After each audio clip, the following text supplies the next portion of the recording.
Hello friends, welcome to my YouTube channel easy stream. आज के इस वीडियो में हम पदार्थ विज्ञान का टॉपिक धातु यानी मेटल चैप्टर के लिए पाठ्य योजना तैयार करेंगे। तो चलिए शुरू करते हैं। इसके लिए भी आपको सबसे पहले पाठ्य योजना का क्रमांक लिखना है, फिर लिखना है विद्यालय का नाम, जिस भी विद्यालय में आप शिक्षण का कार्य कर रहे हैं, फिर दिनांक, विषय, उपविषय, कक्षा, कालांश, अवधि। इन 6 बिंदुओं को लिखने के बाद हम टॉपिक लिखते हैं। टॉपिक प्रकरण है हमारा धातु यानी मेटल। प्रकरण लिखने के बाद हम उद्देश्य को लिखते हैं। उद्देश्य में 2 तरह का उद्देश्य होता है, एक सामान्य उद्देश्य और एक विशिष्ट उद्देश्य। तो सामान्य उद्देश्य होता है हमारे सब्जेक्ट से रिलेटेड होता है, तो ये साइंस सब्जेक्ट से रिलेटेड है। आप पिछले वीडियो या पिछले पाठ्य योजना के अनुसार इसको लिख सकते हैं, ये सेम ही रहता है सभी में। विशिष्ट उद्देश्य में 3 तरह का उद्देश्य लिखते हैं, ज्ञानात्मक उद्देश्य, दूसरा बोधात्मक उद्देश्य और तीसरा अनुप्रयोगात्मक उद्देश्य। ज्ञानात्मक उद्देश्य में आप लिखेंगे धातु की परिभाषा बता सकेगा, धातु की पहचान कर सकेगा। बोधात्मक में आप लिखेंगे छात्र धातु की विशेषताएं लिख सकेगा, धातु और अधातु में अंतर स्पष्ट कर सकेगा। अनुप्रयोगात्मक में आप लिखेंगे धातु की बनी वस्तुओं को आपस में टकराने पर ध्वनि उत्पन्न होती है, प्रयोग द्वारा स्पष्ट कर सकेगा। उद्देश्य लिखने के बाद हम लिखते हैं शिक्षण सहायक सामग्री। शिक्षण सहायक सामग्री में वो सभी सामग्री आप लिखेंगे जो टीचिंग के लिए यूज करेंगे, जैसे कि धातु की बनी वस्तु, चार्ट पेपर पर बनी धातु तथा अधातुओं की सूची, चौक, डस्टर इत्यादि। फिर पूर्व ज्ञान लिखते हैं। पूर्व ज्ञान में आप लिखेंगे छात्र पदार्थ के बारे में सामान्य जानकारी रखता है। फिर आता है प्रस्तावना का प्रश्न। प्रस्तावना का प्रश्न हम अपना प्रकरण निकलवाने के लिए बनाते हैं। तो इसके लिए आपको एक टेबल बनानी है जिसमें 3 कॉलम रहेगा। पहले में क्रमांक, दूसरे में छात्राध्यापिका कथन या क्रिया और तीसरे में छात्र या छात्रा कथन या क्रिया। तो पहला क्वेश्चन आप बच्चों से पूछेंगे, जो स्थान घेरता है और जिसमें भार होता है क्या कहलाता है? तो बच्चे बताएंगे पदार्थ। फिर आप दूसरा प्रश्न करेंगे, पदार्थ की कितनी अवस्थाएं होती हैं? तो बच्चे बताएंगे 3 अवस्थाएं, ठोस, द्रव, गैस। तो बच्चे फिर से आप तीसरा प्रश्न पूछेंगे, दैनिक जीवन में उपयोग होने वाली ठोस वस्तुएं कौन कौन सी है? तो बच्चे बताएंगे सोना, चांदी, लोहा, लकड़ी इत्यादि। फिर आप चौथा प्रश्न करेंगे, लोहा, सोना, चांदी, तांबा को विज्ञान की भाषा में क्या कहते हैं? तो ये समस्यात्मक प्रश्न हो जाएगा। फिर आप अपना उद्देश्य कथन लिखेंगे, बच्चों आज हम धातु के बारे में अध्ययन करेंगे।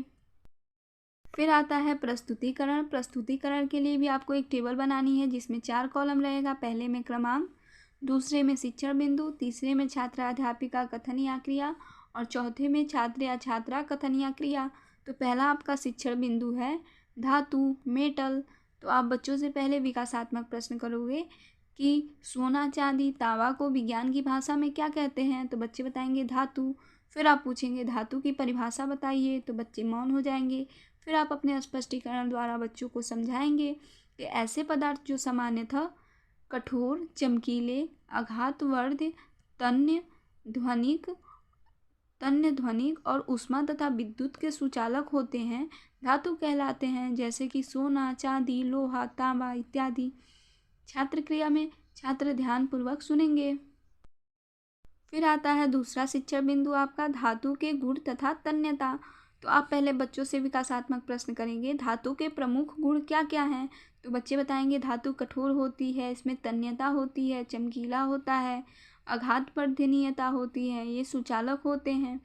फिर आप दूसरा प्रश्न पूछेंगे, तन्यता से आप क्या समझते हैं? तो बच्चे मौन हो जाएंगे। फिर आप अपना स्पष्टीकरण देंगे, धातुओं का वह गुण जिसमें उन्हें खींचकर तारों में परिवर्तित किया जाता है तन्यता कहलाता है, जैसे कि लोहे की तार, तांबे की तार। छात्र क्रिया में छात्र ध्यानपूर्वक सुनेंगे। फिर आता है अगला शिक्षण बिंदु, धातु के उपयोग। तो आप बच्चों से प्रश्न करेंगे, धातुओं के क्या क्या उपयोग हैं? तो बच्चे बताएंगे धातुओं का उपयोग मशीनों, मोटरसाइकिल, बर्तन इत्यादि में किया जाता है। फिर दूसरा प्रश्न पूछेंगे, इसके अतिरिक्त धातु का उपयोग बताइए, तो बच्चे मौन हो जाएंगे। फिर आप अपना स्पष्टीकरण देंगे कि धातु का उपयोग निम्नलिखित है, पहला उपग्रहों में, दूसरा औद्योगिक संस्थाओं में, तीसरा जल वायलर में और चौथा रेलगाड़ी में। छात्र क्रिया में छात्र ध्यानपूर्वक सुनेंगे। फिर आप बच्चों से बोधात्मक प्रश्न करेंगे कि तन्यता क्या है? तो बच्चे बताएंगे धातुओं का वह गुण जिससे उसे खींचकर तारों में परिवर्तित कर दिया जाता है तन्यता कहलाता है।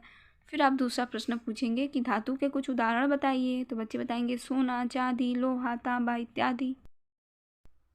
श्यामपट्ट कार्य में हम पढ़ाए गए पाठ की सारांश को लिखते हैं। तो आप लिखेंगे धातु और अधातु। धातु में लिखेंगे लिथियम, सोडियम, कैल्शियम, मैग्नीशियम। अधातु में हो जाएगा कार्बन, ऑक्सीजन, सल्फर, क्लोरीन। फिर आप बच्चों को अभ्यास का प्रश्न देंगे। धातु से आप क्या समझते हैं? सुचालक किसे कहते हैं? गृह कार्य के लिए आप दे सकते हैं धातु को उदाहरण सहित व्याख्या कीजिए। तो आज के वीडियो में बस इतना ही। नेक्स्ट वीडियो में हम नेक्स्ट लेसन प्लान के साथ मिलेंगे। तब तक के लिए धन्यवाद।